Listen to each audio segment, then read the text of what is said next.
Assalamualaikum warahmatullahi wabarakatuh. Perkenalkan, nama saya Nadia Fitri Anggraini dengan NIM 1420111333010. Saya mahasiswa aquaculture kelas C kelompok 1 mata kuliah manajemen kualitas air. Nah, pada video ini saya akan menerangkan sekaligus menjelaskan mengenai proses pemupukan dan juga pengapuran pada kolam budidaya sebagai upaya untuk mengelola dan memanajemen kualitas air.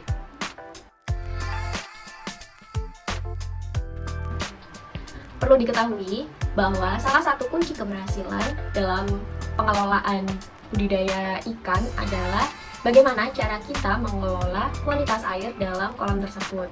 Nah, salah satu cara yang dapat dilakukan untuk mengelola kualitas air adalah dengan melakukan pemupukan dan juga pengapuran. Nah, apa sih itu pengapuran? Pengapuran merupakan salah satu bentuk dari proses remediasi yang bertujuan untuk mengatasi permasalahan kurangnya ketersediaan unsur-unsur penting yang ada dalam suatu perairan seperti fosfor, magnesium, dan juga kalsium. Nah, sebenarnya apa sih tujuan dan manfaat dari proses pengapuran ini? Urgensinya adalah dapat meningkatkan pH tanah atau menetralkan pH tanah yang awalnya itu bersifat asam. Pengapuran sendiri itu juga berfungsi untuk membakar jasad-jasad renik, penyebab penyakit, dan membunuh juga hewan-hewan liar yang ada di dalam tanah. Nah, selain itu juga pengapuran itu dapat mengikat dan mengendapkan endapan dan butiran-butiran lumpur halus yang dapat menyebabkan kekeruhan yang ada di dalam air. Nah, selain itu juga pengapuran itu dapat memperbaiki kualitas tanah.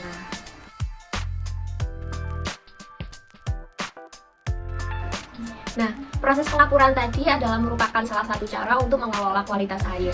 Namun, ada satu lagi kunci keberhasilan dalam proses kegiatan budidaya, yaitu dengan menjaga ketersediaan pakan alami dalam suatu kolam, yaitu dengan menjaga unsur-unsur hara yang ada di dalam suatu perairan.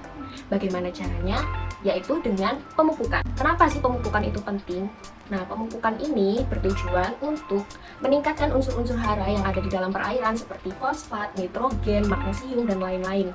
Nah, tujuannya apa sih? Seperti yang kita ketahui bahwa pakan alami terdiri dari fitoplankton dan juga zooplankton. Kenapa unsur hara ini diperlukan oleh fitoplankton? Fitoplankton ini merupakan organisme autotrof yang dapat menghasilkan makanan sendiri dengan bantuan cahaya matahari dan unsur-unsur seperti fosfat dan nitrogen. Ketersediaan fitoplankton ini bergantung pada unsur-unsur hara yang ada di dalam suatu perairan. Kemudian, ketersediaan fitoplankton itu juga akan mempengaruhi ketersediaan zooplankton karena zooplankton ini memakan fitoplankton. Ketika ketersediaan fitoplankton meningkat, maka ketersediaan zooplankton juga akan meningkat, sehingga ketersediaan pakan alami dalam suatu perairan juga dapat terjaga.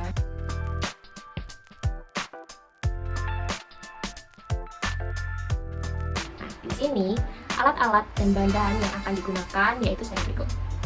Alat menggunakan akuarium, skop, dan juga ember. Jadi ya, berarti bahan-bahan yang dapat kita gunakan adalah tanah, yaitu sebagai media, kemudian kapur pertanian yaitu CaCO3, kemudian urea, dan juga TSP.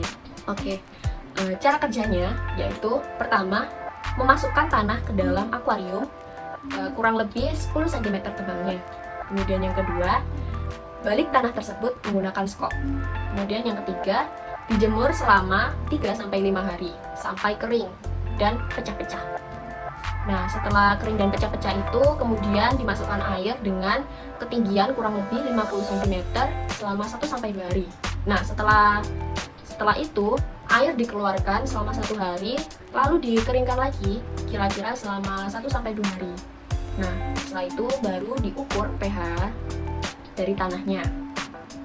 Nah, setelah itu pemberian kapur sebanyak 1,5 ton per hektar. Nah, kemudian dikeringkan selama 2-3 hari, kemudian dipadatkan.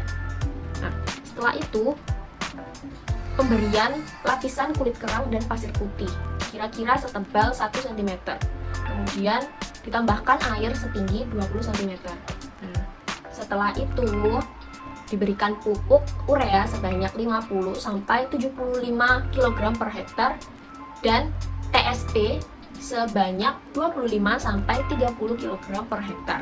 Urea dan TSP tadi disebarkan merata di seluruh tanah. Supaya optimal, pemupukan itu bisa dilakukan selama 2 minggu sekali.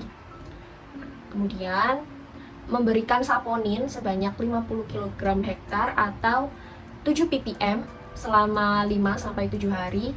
Kemudian ditambahkan air sampai dengan ketinggian 1-1,2 meter. Tahu nggak sih, apa sih fungsinya pemberian saponin ini? Pemberian saponin ini diberikan dengan tujuan untuk mensuci hamakan tanah dasar tambak. Demikian penjelasan saya mengenai proses pengakuran dan juga pemupukan pada kolam budidaya. Semoga video ini bermanfaat untuk kita semua. Terima kasih. Wassalamualaikum warahmatullahi wabarakatuh.